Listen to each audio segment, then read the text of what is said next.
मुस्लिम league नून के रहनुमा राना सनाउल्लाह का दावा है कि तहरीक इंसाफ एस्टेब्लिशमेंट के सियासत में मुदाखलत के खिलाफ नहीं है। प्रोग्राम इन फोकस में बातचीत करते हुए राना सनाउल्लाह ने कहा कि PTI एस्टेब्लिशमेंट के साथ मिलकर अपने मुखालफिन और जमहूरियत का खात्मा चाहती है।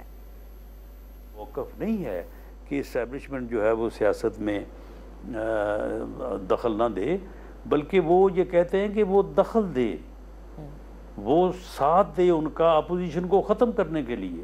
और ये उनकी शर्त है कि इस्टेब्लिशमेंट मेरे साथ मिले, मेरे साथ मिल के अपोजिशन को जो है वो ख़त्म करे, जमहूरियत को जो है वो ख़त्म करे। उनका और हमारा जो है वो बिल्कुल जो है वो यानी कन्फ्रंट है इस बारे में, यानी उनका नुक्ता नज़र जो है हम उसको कन्फ्रंट करते हैं। वो तो सियासत को ख़त्म करने के लिए इस्टेब्लिशमेंट का साथ चाहता है। अच्छा, जबकि हम जब चाहते थे तो यही चाहते थे, आज भी ये चाहते हैं कि इस्टेब्लिशमेंट को सियासी मामलात में जो है वो मुदाखलत नहीं करनी चाहिए।